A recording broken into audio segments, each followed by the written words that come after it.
Feeling so stuck in my head that I forget just about everything my therapist said. Maybe I'm self-helpless. Hey everyone, welcome to Self-Helpless, where science, spirituality, and sustainability are brunch buddies. I'm Delanie Fischer, and details about today's topic can be found in the episode description. Returning listeners, if an episode of Self-Helpless has supported you in some way, a quick 5-star rating or review, if you haven't left one already, honestly keeps this indie podcast alive amidst the big old budget behemoths out there. So thank you for feeding the algorithm a little treat for me.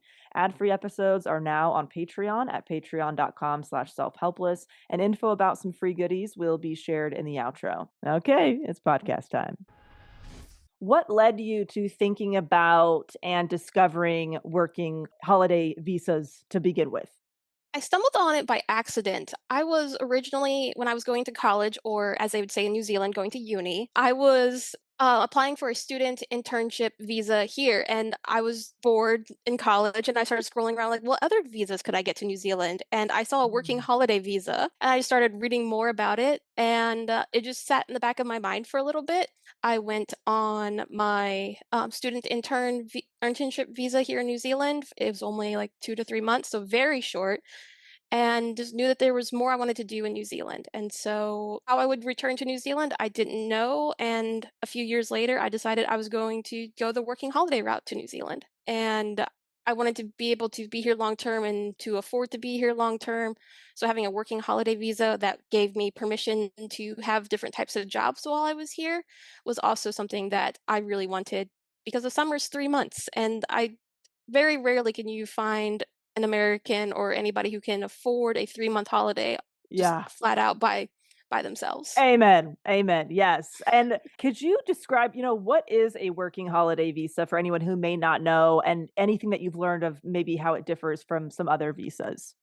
So a working holiday visa is like any other visa, is an agreement between two countries that says what a person can or cannot do in the country. The United States has not pursued working holiday visas as much as other countries. Say for New Zealand, they have 20 plus agreements with other countries around the world. The United States only has 6 agreements. Oh, wow. So like they were slim pickings Jeez. compared to being a New Zealander, or as they would call themselves, a Kiwi. So for my options, I had Canada to the north, but Canada's a little judgmental. Like, are you sure? Like, you can come visit us anytime. Like, we're your neighbors. Why do you want to do a working holiday here? So Canada's Yeah. going to have you Spread do a your little wings a bit. little. Yeah, Canada's gonna like silently judge you. They'll let you in, but they'll ask for a few more documentations as to why you want to do a working holiday. Then you have Okay. Ireland. Then you have Singapore, which is where I originally wanted to go before New Zealand. South Korea, Australia, and New Zealand. It depends on what your goal is and how long you want to be there. If you want to pursue like citizenship or permanent residency in a country, if you are dead set on the country, then probably try to go that route. Or you can look into if a working holiday is going to help you get permanent residency in another country by having you like show that you've lived and you've contributed to that society. Or if you're unsure about if this country is going to be a good fit for you and you want to trial the country, then that's Mm. another thing that you could do. Or as in my case, I knew I was going to be here for a year. I didn't know if I was going to stay in New Zealand post my visa, but I also know making money is important to afford the things you want to do. So I knew I couldn't go a year on savings. So I wanted to see New Zealand and have New Zealand money to do it. Yeah, I imagine this kind of visa is really beneficial for people who want to immerse themselves in a new place without committing to living there permanently just yet. You mentioned that you were also interested in Singapore. What drew you to that option in particular? Why I was first originally interested in Singapore was that the working holiday visa for Singapore is only 6 months. And part Mm. of why I wanted a working holiday is I wanted some more international experience, but I also wanted to like reset and gain some new perspective in my life. And I thought that could happen in 6 months. And unfortunately, Singapore was like, dude, you're over 25. We don't want you. Working holiday visas, you have to apply at 25 at the oldest. So I felt a little insulted. Little And ageist so happening, I yeah. know. And I chose New Zealand because of the safety net that I had from already being here. And two, that New Zealand being a relatively small country, it's comparable in size to like Oregon or Colorado.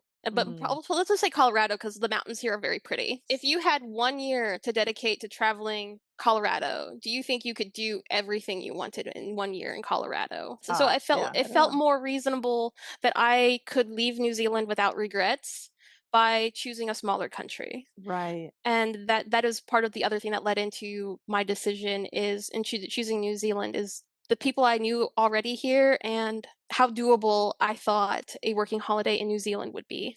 Those are great because I mean, when you do have several options, you have to weed them out somehow. So I like how you kind of applied your own filters to figure out where you're going to go. I did not know that Ireland and Australia were on that list. Just because, yeah, my grandfather was born in Ireland and my grandma is from Australia, and I've been considering getting my Irish citizenship, my Irish passport, since I'm eligible for that. But that's really cool to know that they're on the list, even though it's a short list. How does somebody qualify for something like this, or what do you wish you would have known about that process? I've applied for a few other countries. They'll tell you what they need and prepping that ahead of time. So, having the funds to pay for the visa application, having the minimum funds to enter the country. For New Zealand, it was just under 5,000 New Zealand dollars. So, if you convert that to USD, that's 3,000 in savings. For me personally, I thought that was too low because if I'm traveling Mm. solo, Yeah. and the cost of me getting a vehicle like a camper van to travel around is more than that. But that could be or is sufficient for somebody who I'm staying with right now who biked New Zealand. Wow. A bike's not going to be $3,000. And Right. so for her, it was great. So it also kind of just averages out and doing a little bit more foresight on how much money you will need for being here for a year. New Zealand also wants you to be fit to be here. Being American coming to New Zealand, I had to buy health insurance to be here.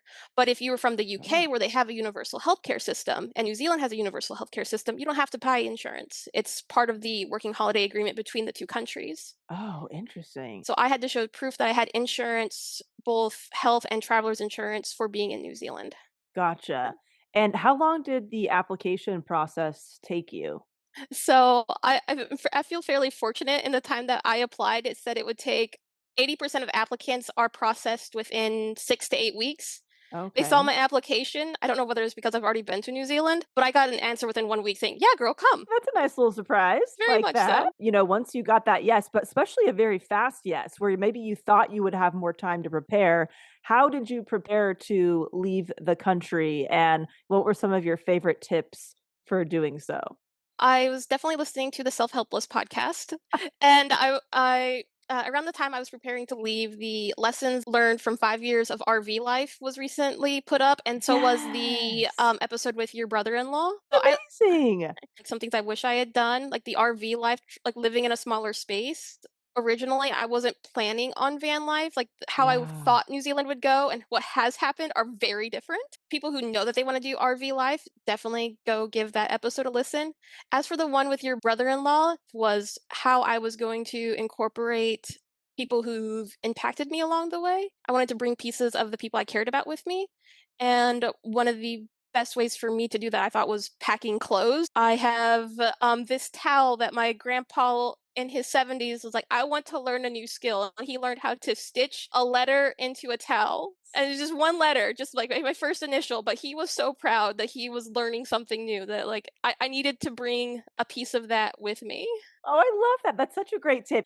That's something else somebody may want to consider if they've been planning on renting a house or an apartment, but haven't checked into renting an RV or van or something along those lines. Instead, when you were packing for your move, what were the hardest things and what were the easiest things when it came to the decision to get rid of stuff or what to leave behind or what to bring with you? What was that process like for you? Having that sentimental value tied to them, that was definitely the hardest part of packing the clothing. And as for packing up my life in Ohio, a lot of different logistical things about like what was happening to my car 2 years prior to going to New Zealand. I had bought a house and what was going to happen to my house. Wow. So I am renting my house out currently while I'm abroad, and so managing that while in New Zealand has been a unique experience in and of itself. You got a lot of shit to figure out. Yes, so packing up my house to understanding with packing up my house, what things was I going to leave in my house for renters? I'm renting Right. to a couple who were transitioning from apartment life to like a house life because they had a dog and a kid. I'm so happy I'm renting my house to people who are loving my house. So I left patio furniture that I had bought. I don't want to pay for a bigger storage unit. I just put it in the lease contract to them that I am providing this patio furniture and it still belongs to me as you are here. We can evaluate damages if any damages occur. I was striving for the mindset of living minimally. It's a hard one.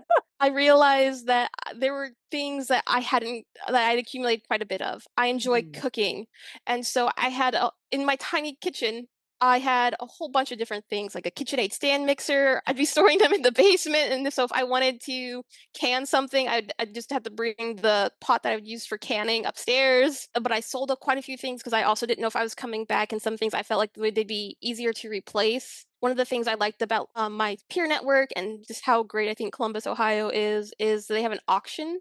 There's a few different auction companies, and Oh, a cool. friend introduced it to me, and so I could buy something at auction if I just wanted to replace it, or I could go secondhand shopping. One of my greater finds is from an auction was I got a futon couch that had a like footrest as well. It was damaged.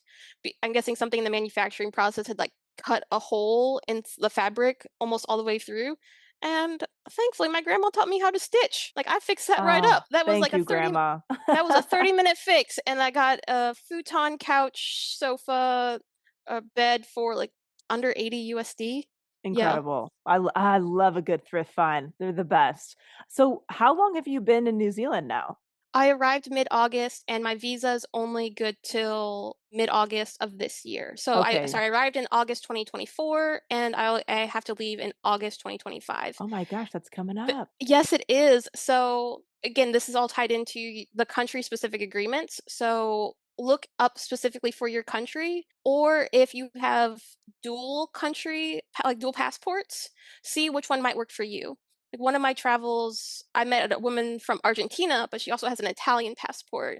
For her, Mm. she was in her early 30s. Argentina does not have an agreement for her to be in New Zealand on a working holiday over the age of 30, but Italy does. So she used her Italian passport to apply for a working holiday visa in New Zealand. So many hoops to jump through. One of the things I could do as an American to extend my working holiday visa is I could work 3 months in like horticulture and exchange that for extending my visa by 3 months. That is something specific for Americans. But if you were Canadian, Canada is allowed to renew their working holiday and get a second year of working holiday.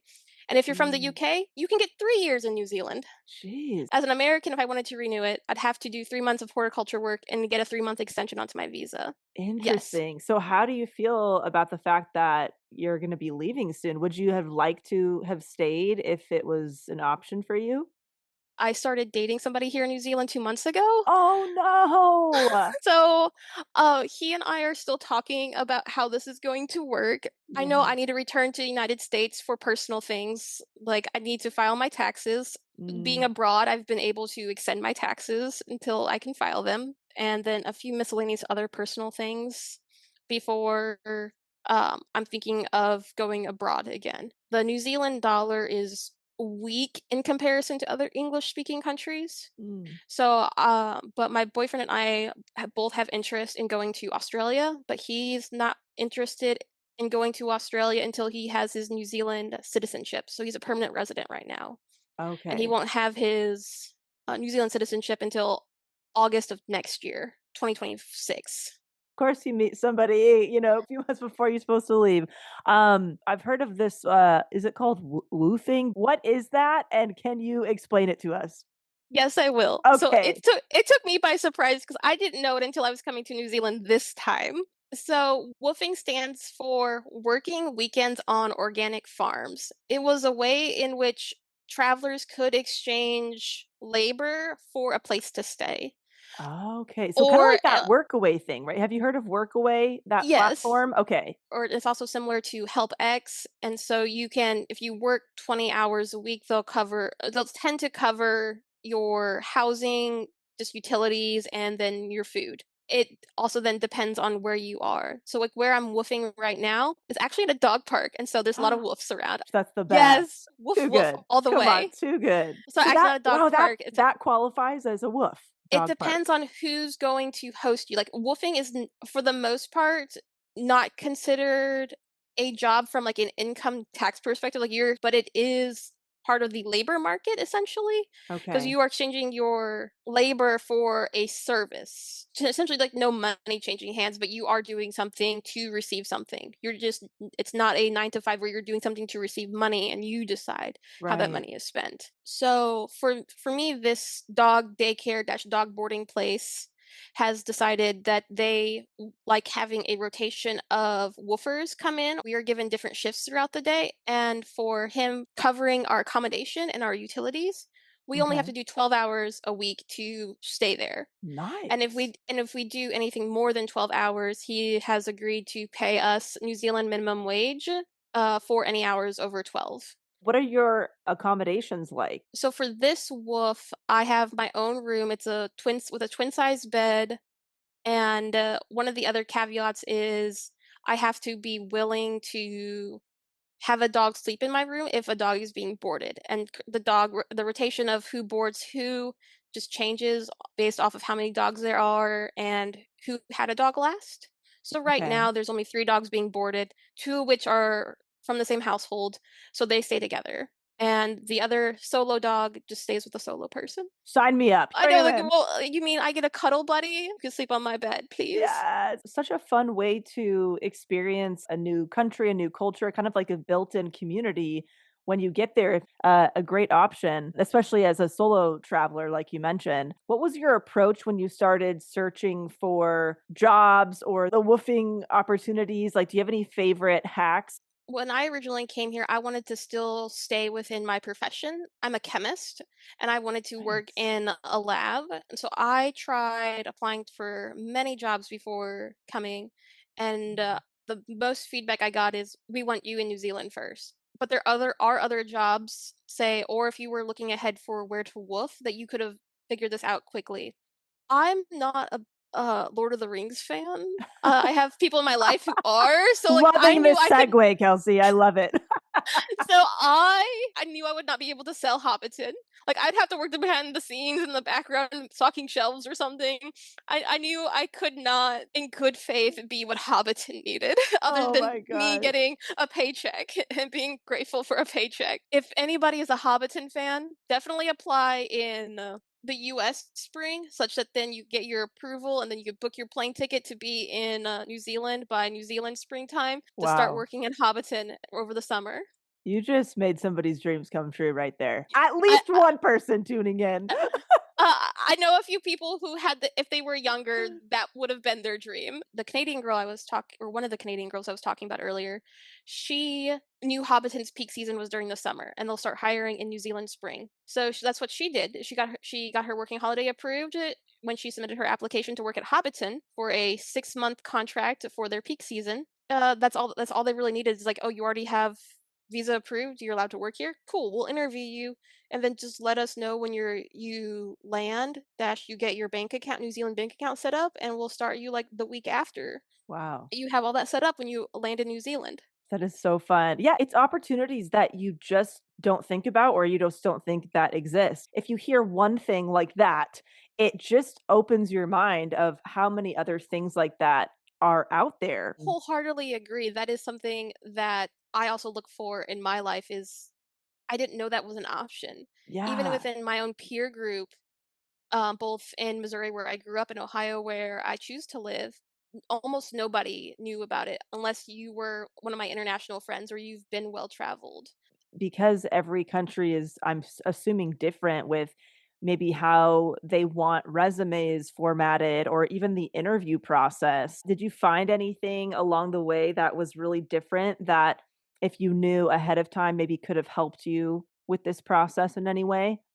The types of interviews are as varied as they would be in the States. As a chemist, I had an interview where I had to do a titration in front of the hiring manager. It was at more of at a startup where I was grilled about how to do different chemical procedures. before being offered the job. And Mm. so for me, being a STEM professional, them wanting to know that you're not lying on a resume and being weeded out like that. One of the jobs I had was tied to me having my connections and being very grateful for the internship I did in New Zealand years ago. And so like that was Nice. like the easiest job interview was me checking in on a friend and being offered a job. So building a resume in New Zealand specifically, I haven't built a resume for any other country. So I Okay. don't like I do follow some like professional people who give advice, but because I wasn't going to Europe, I'm not going to seek out and like listen to their European resume formatting. Right. New Zealand has a large immigrant community from just a variety of places, and they do want people to assimilate into New Zealand. So, Yeah. but their employment or labor board has a government website where you can insert your past jobs, and they'll spit it out like your job title, your description of the job, your like references, which I'll call referees here. But the New Zealand government has a website or a tool on their website where you can insert things from your past and it will spit something out and then just kind of edit it to a way that kind of matches you. It will also then flag any spelling errors. For myself, there's more to just your like applying for a job than your resume. So you also need a cover letter. A lot of places like cover letters here in New Zealand, which I Mm. thought were going out of style in the United States. Yeah. So, one of the things I did for my cover letter, if you go into I use Microsoft Word. Other people might use Google Docs. I don't know how to do it in Google Docs, but you can change your proofing language setting. You go to the review tab, language section, language drop down, set proofing language, and then set your desired language. So say Incredible. somebody was going to go to Australia, you can then select Australian English. You can select that for this document, you can select it for all documents. For me, I just made one cover letter and I would then just open it and resave it such that then I didn't have to worry about the language proofing.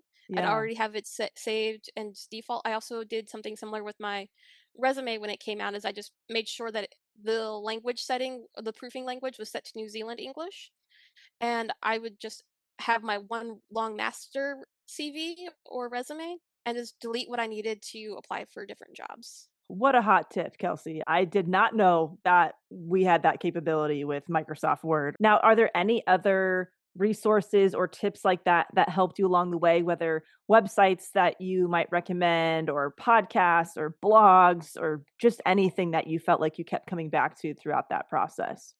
One of the other challenges I realized with applying for the working holiday visa is making sure your passport won't expire. That's one of the other things I Oh had to do gosh.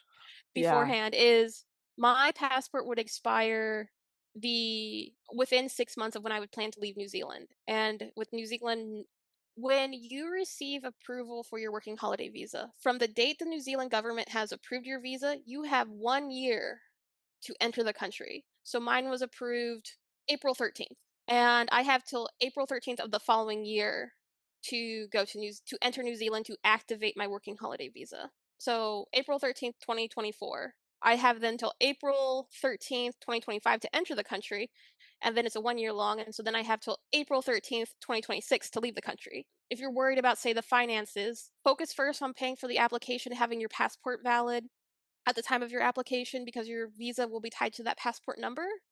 And if you then do travel and you needed a renewed passport, you'd have to carry both passports with you just to show proof that you are the same person. To avoid that headache, I had my passport renewed even though I still had a year and a half left on it. So like just Yeah. just under a year and a half. It's one of the things I overlooked initially until I was filling out the visa application in New Zealand's portal. It's like I wish had done this earlier, was renew my passport. Such a good reminder for people. That sounds like something I would definitely forget to check. Is there anything that you miss about living in the United States? And then on the other hand, is there anything that you especially appreciate about New Zealand that isn't the norm in America? So when I first came to New Zealand, I was staying with the host family. And so like I had a lot of my needs met through them. They were great people. I still keep in contact with them.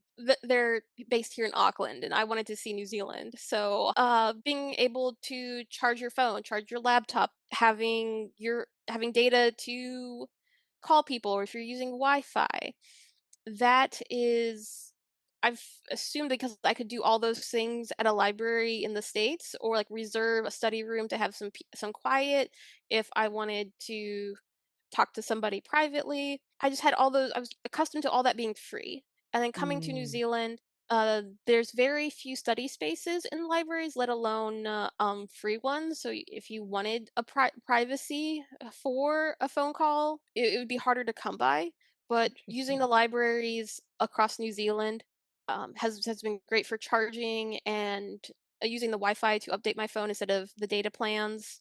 So I still think the libraries in Columbus, Ohio are better, but the few things I have seen in New Zealand is that part of New Zealand culture is not being wasteful and taking care of things, including like which extends beyond the environment. So commonly, I've seen sewing machines in libraries where people can go in and just do repairs, like if you needed Oh. to do that on your clothes. I've never seen that in a library, both in Ohio and Missouri. No, definitely not. But like I could stitch a hole in my socks, and so my socks would last a little longer.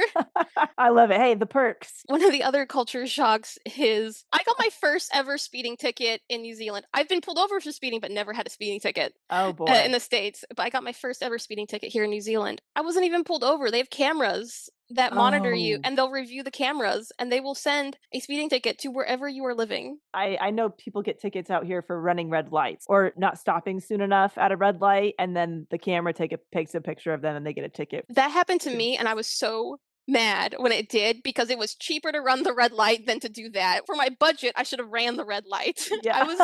I hope they fix that by now. Columbia, Missouri, I'm calling you out. Fix that. Because I know you like quotables. I Uh, love a good quotable, yes. so how I would describe my first time in New Zealand dash it was my first time ever going abroad is a quote by Clint Borgen that says, when overseas, you learn more about your own country than you do the place you're visiting. Because Oh, at times I was just interesting. confronted with my norms. So, being an American, I'm used to larger portions. And so at restaurants, they'll serve you something smaller. And then Yeah. gradually becoming used to like the smaller portion sizes.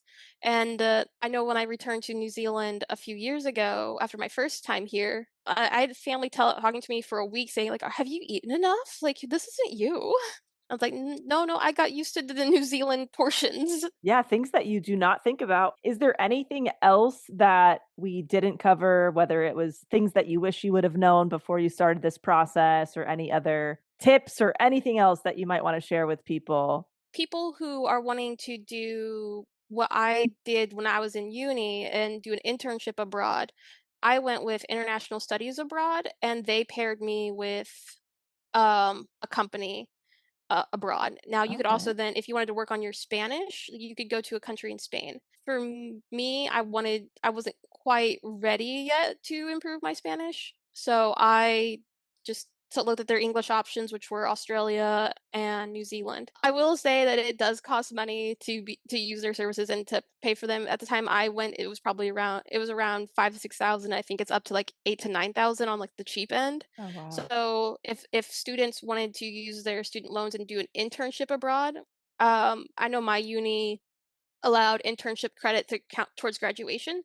So as some people are doing a summer internship, you could then go down under and have a winter internship in New Zealand or Australia and have that count towards Nice. graduation. I think people coming to New Zealand if they're planning on driving should realize that petrol or gas is more expensive here.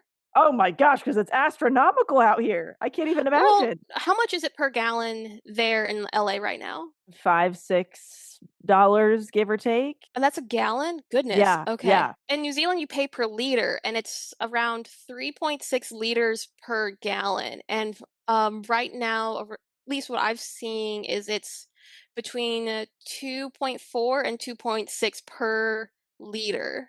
And my Okay. car takes about 40 to 45 liters. So I definitely suggest people to have a larger petrol budget than what they would be if they were in the States. Also, I noticed the same thing for when I went to Mexico and I saw how pricey fuel is there, is that even though they're paying per gallon, it was definitely starker than what it was at the same time in the United States. And the people I was visiting told me that it was due to the United States having subsidies, like why oil is so expensive in Mexico is that the United States buys subsidies such that it keeps the price lower for residents than Mm, so I didn't realize that the government had that much of an influence in petrol prices in yeah. United States, and so then coming here and seeing or to Mexico and seeing the stark difference in fuel cost, it Wow. made me appreciate that at least my fuel is subsidized partly through the government. Also, I want people, whether they're going to Australia or New Zealand, to not underestimate the sun. So I Mm. don't forget whether it was you or a previous host talked about having sunburn on the top of your ears and being cautious about that. Oh, yeah.